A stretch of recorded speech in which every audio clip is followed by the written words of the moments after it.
¿Hay motivos para hablar de lawfare o no? Como jurista nunca voy a hablar de lawfare si no tengo pruebas evidentes de que ha existido prevaricación, porque sin poder hablar de prevaricación no se puede hablar de lawfare. El lawfare al final es un eufemismo para decir que un tribunal se ha corrompido, por tanto se ha prevaricado, y me da la sensación de que un jurista sin pruebas no puede afirmar algo así. Otra cosa es que las pruebas existan y sean evidentes, pero en tanto en cuanto no lo sean y no se pueda demostrar una arbitrariedad grotesca, manifiesta del tribunal a la hora de hacer de su decisión un mero capricho, no se puede hablar de lawfare. Otra cosa que no entendíamos era por qué, si David Sánchez no era quien dictaba las resoluciones administrativas, ha sido condenado como cooperador necesario. ¿Eso qué significa? ¿Qué es lo que ha hecho David Sánchez? David Sánchez ha sido condenado por prevaricación administrativa también,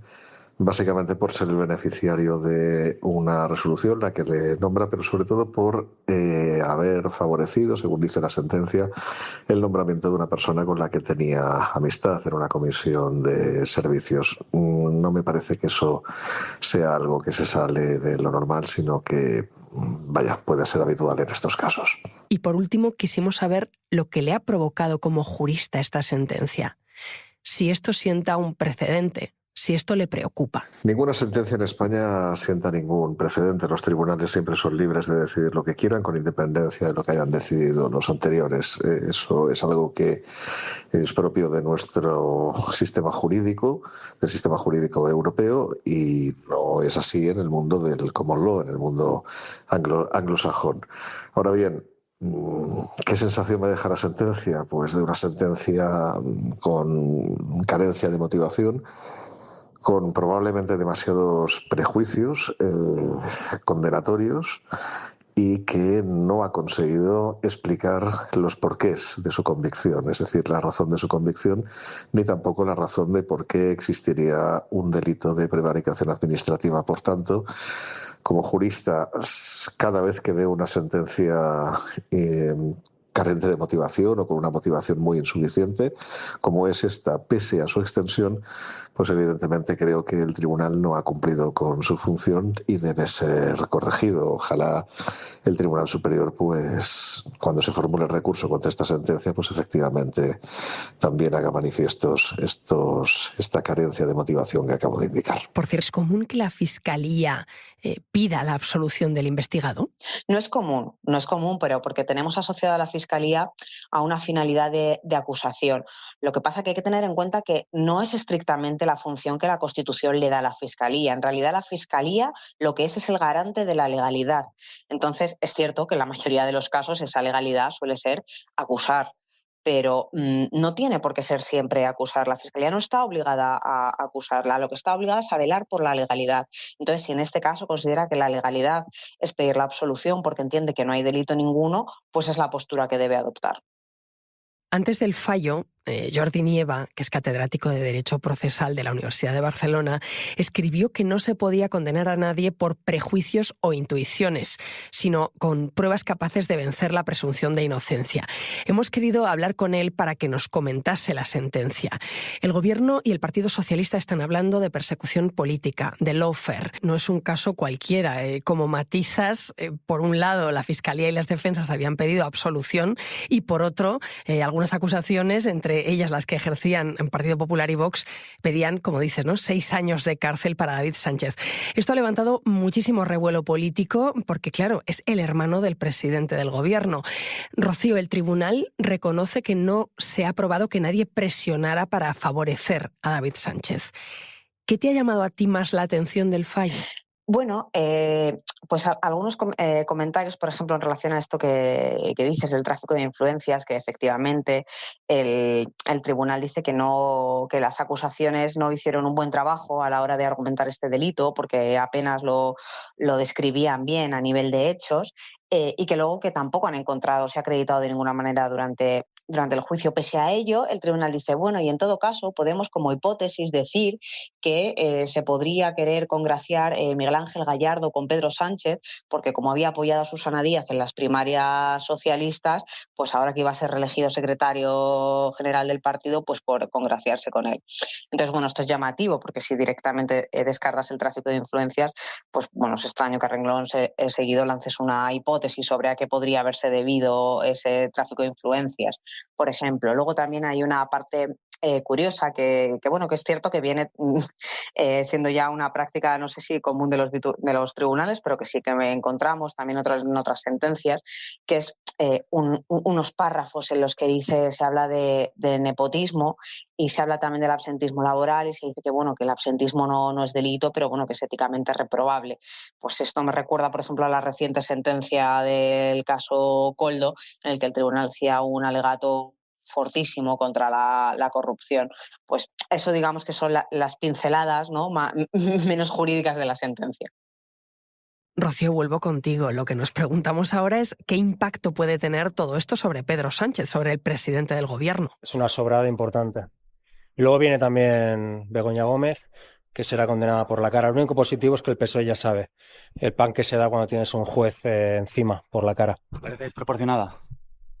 Me parece que si eres realmente patriota te tiene que parecer mal que los jueces persigan a la gente por la cara. Este era el portavoz de Esquerra Republicana de Cataluña en el Congreso, Gabriel Rufián. ¿Puede esta sentencia, Rocío, reforzar el relato de que existe una ofensiva judicial contra Pedro Sánchez? Esto es lo que dice el presidente. ¿Puede, como dice Rufián, esta sentencia movilizar a los votantes de izquierda? Bueno, esto ya sería un análisis más bien político. Pues como poder, entiendo que puede reforzar ambas cosas, pero digamos que este caso está muy encapsulado, no hay impacto judicial ninguno para el presidente del gobierno porque en ningún momento ha estado en esta causa con ningún estatus y el tráfico de influencias, que es el fantasma que ha sobrevolado toda la causa y que las acusaciones en el juicio llegaron a mencionar a Pedro Sánchez, ¿no?, como el promotor de esas influencias, etcétera, pues tampoco está en la sentencia finalmente. Entonces, judicialmente no. Ahora, la derivada política que pueda tener esto, pues evidentemente eso ya dependerá, ¿no?, de cómo reaccione el gobierno y la oposición y los socios del gobierno.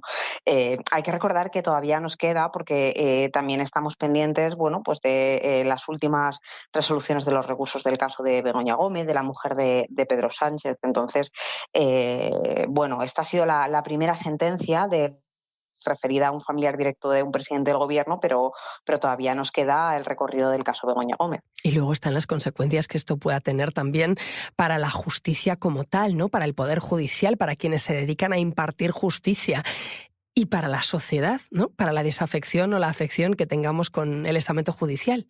Sí, al final yo creo que todas estas causas, las que te he ido comentando, tanto la del hermano del presidente, que conocemos ahora la sentencia, la de Ábalos y Koldo, que ya está sentenciada, y cómo puede acabar el caso Begoña Gómez y los nuevos que están arrancando relativos a Zapatero o a Leire Díez, si están sirviendo para algo más allá de las interpretaciones jurídicas y políticas que pueda hacer cada cual, desde luego es para analizar con lupa cada actuación judicial.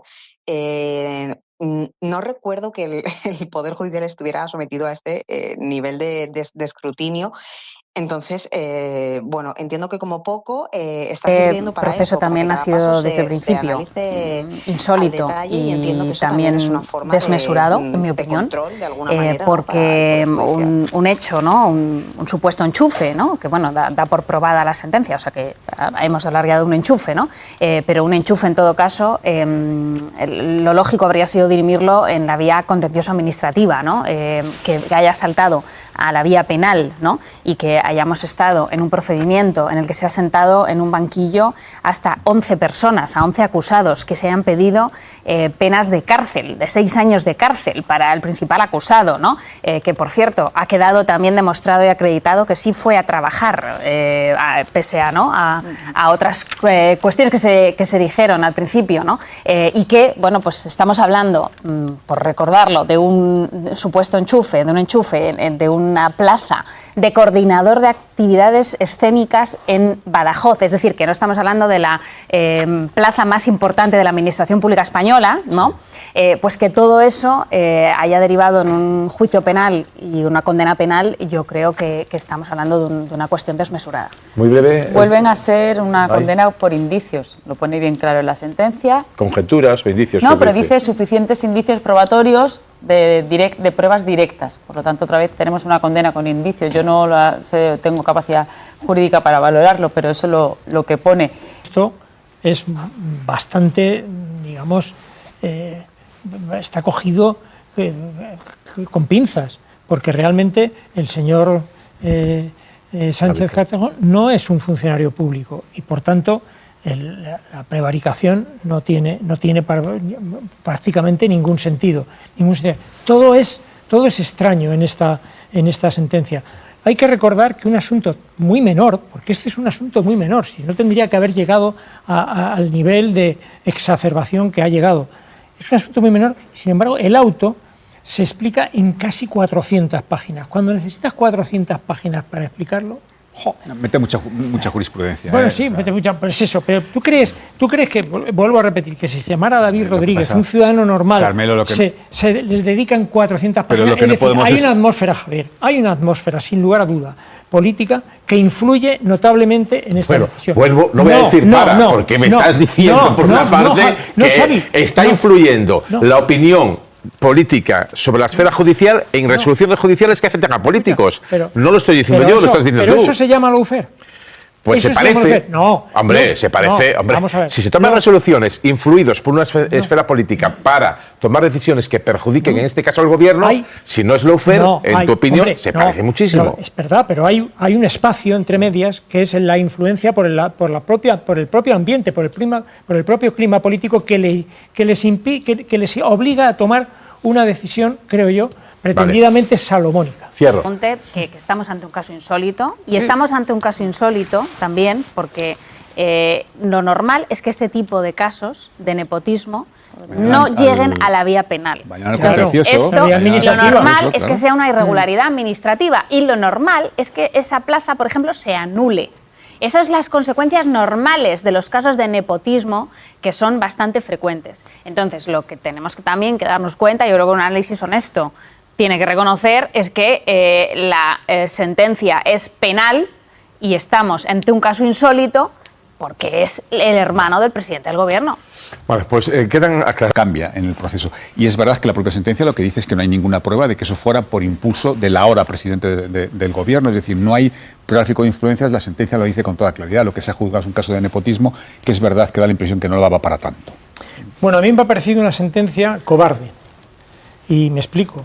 Me parece cobarde porque yo tengo la impresión de que han visto que esto era una absoluta exageración. En el peor de los casos, un enchufe no demostrado de forma más que con indicios, y entonces pues había que condenarle algo pero no meterle en la cárcel. Esto es lo que se ve, lo que a mí me parece ver desde fuera, después de que se ha eliminado el delito de tráfico de influencias, que era el mollar, se mantienen de la prevaricación, teniendo en cuenta que en el caso de David Sánchez no es un funcionario público y por tanto la prevaricación ahí está muy cogida con alfileres. No es que se ha beneficiado, pero bueno, la prevaricación está vista de otra manera. Hay que tener en cuenta que han pasado 30 testigos, negando que hubiera delito ninguno, 30, pero solo el tribunal ha tenido en cuenta las deducciones del teniente coronel Antonio Balas, de la UCO. Las deducciones a base de indicios, o sea que le vale más la palabra que a base de deducciones, como si fuera una sentencia ya del responsable de la UCO que el testimonio de 30 testigos. Creo que aquí, como poco, ha habido una exageración absoluta que no hubiera ocurrido con ninguna otra persona que tuviera que ver con la política. Los ministros, o todos no, a una serie de ministros del gobierno todo el día diciendo que hay lawfare, pues hay una parte de la opinión pública que cree que hay lawfare. perfectamente legítimo, porque hay una parte de la opinión pública que cree que no les bueno, pero existe eso. También no solo, Javier, porque lo digan algunos ministros. No, quiero decir que la ciudadanía también es adulta y llega a sus propias conclusiones, ¿no? Elsa, por supuesto que la ciudadanía es adulta y llega a sus propias conclusiones. Políticos tienen influencia, pero también no podemos olvidar que hay una percepción también que tendrá que ver con lo que la gente lee, que se condena por indicio, ¿no? Y ve. No me malinterpretes ni pongas cosas en mi boca que yo no he dicho. Por supuesto que la ciudadanía es adulta y puede pensar lo que quiera y ve y se informa, porque estamos permanentemente informando y contando todo, por supuesto. Pero yo no le pondría tampoco el calificativo de lawfare, porque no creo que... y yo no creo que responda exactamente a ese concepto, pero sí que creo que la sentencia ha sido cobarde. Y creo que es cobarde porque no ha sabido, creo yo, escapar a la atmósfera política. Hay demasiado foco sobre este asunto y, por tanto, pues han hecho una condena a medias. Han buscado una solución salomónica que creo que no hubiera ocurrido si en lugar de llamarse David Sánchez se hubiera llamado David Rodríguez. Creo que no hubiera ocurrido, porque este es un caso, como puede ser de enchufismo, por decirlo, bueno, anda que no hay enchufes en este país. O sea, yo puedo hacer una lista aquí en Madrid, puedo hacer una lista larga, pero muy larga. Y por tanto, bueno, acordaros que se creó un puesto inexistente para Toni Cantó, por ejemplo, y no pasa nada. Aquí no ocurrió nada. Nadie la ha denunciado, Carmelo. Bueno, nadie la ha denunciado, pero ahí está. Ahí está. Se creó una dirección de la lengua castellana en Madrid. Del español en Madrid, o del español en de Madrid. Hecho, hay mucha gente que ha hecho, perdona, Carmelo, pero sí, la broma trate de leer la sentencia del hermano de Pedro Sánchez pensando en la oficina del español para Toni Cantó, ¿no? Entonces, y llega a la conclusión de si hay alguna diferencia. Claro. Entonces, o sea, vamos a ver, por si se hubiera llamado David Rodríguez, esta sentencia no se hubiera producido. Entonces, para un momento. De esta manera. Entonces, vamos a ver, tú me estás diciendo que no crees que haya lawfare. Perfecto. Pero al mismo tiempo dices, pero si en vez de Sánchez fuera Rodríguez, no habría caso. Entonces, algo en tu opinión hay. Porque el caso de que sea Sánchez es porque el hermano del presidente del gobierno. Te acabo de decir lo que hay. Hay una cobardía, porque hay una atmósfera política de la que no han sabido escapar. Y creo que han buscado una solución pretendidamente salomónica. No hay cárcel, no hay tráfico de influencias, que era lo gordo. Lo medular era el tráfico de influencias. Pues ahí es donde estaba el tomate.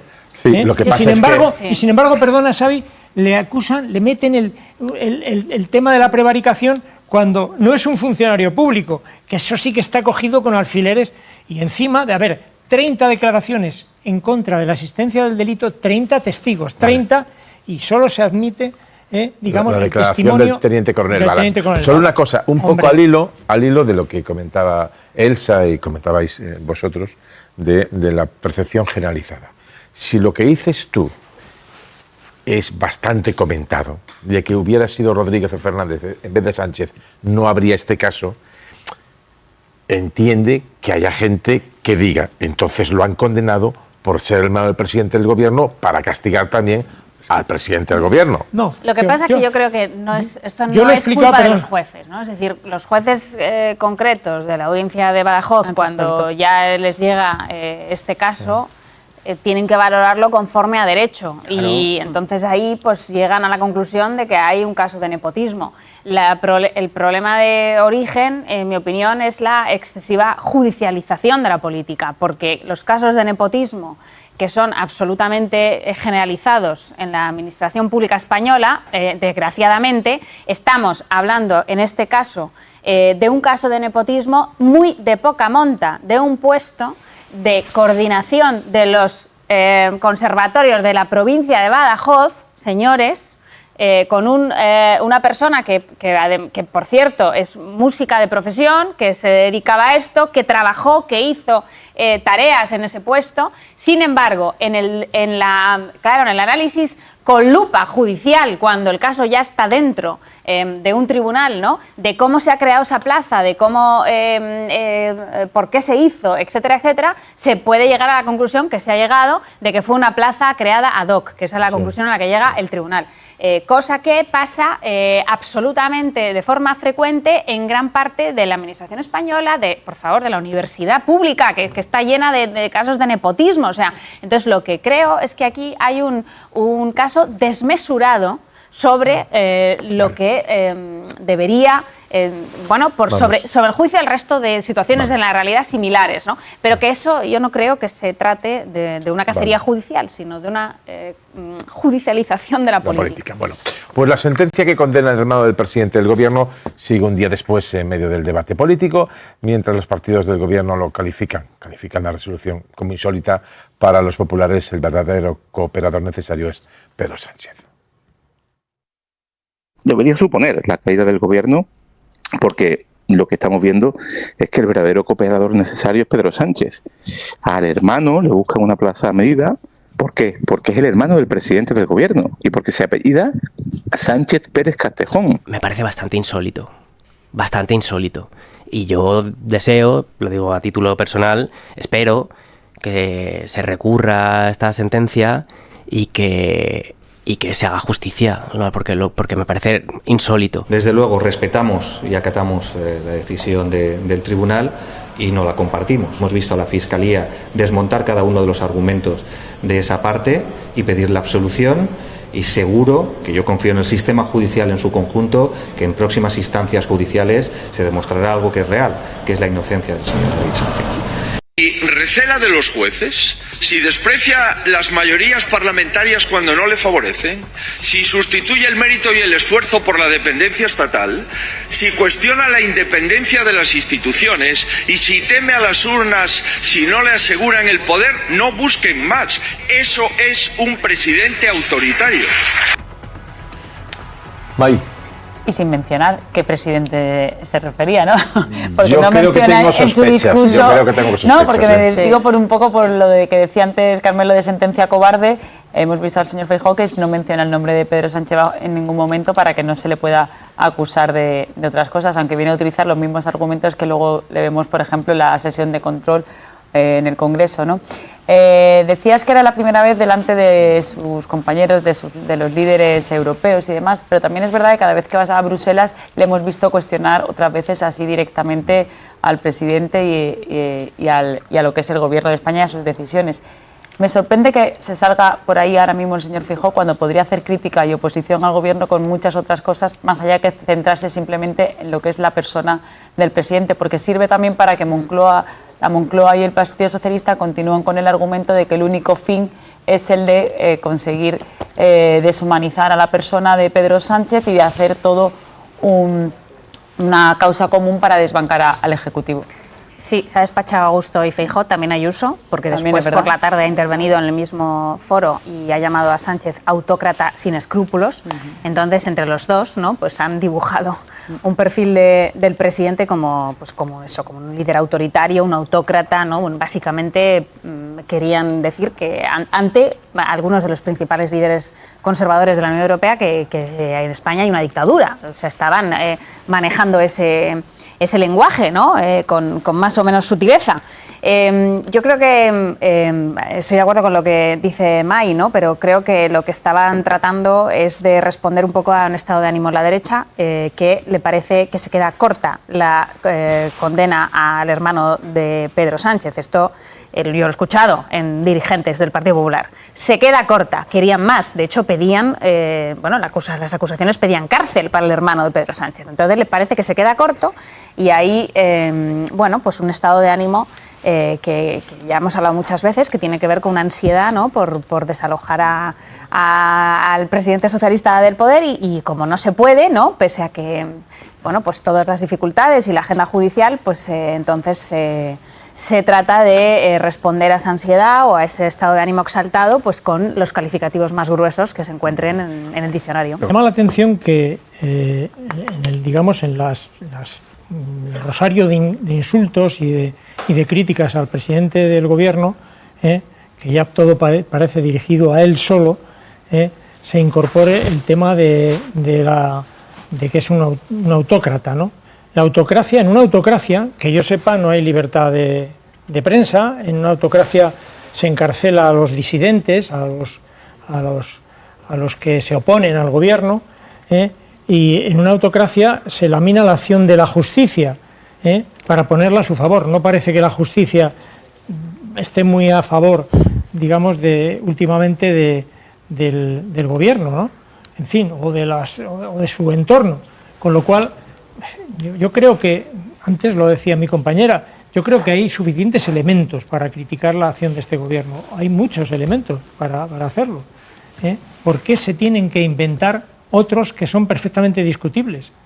Es que no lo comprendo, porque además cuando sobrepasas los adjetivos, cuando ya no te quedan elementos de crítica, porque ya los usas todos, al final queda como muy manido y no tiene ninguna eficacia.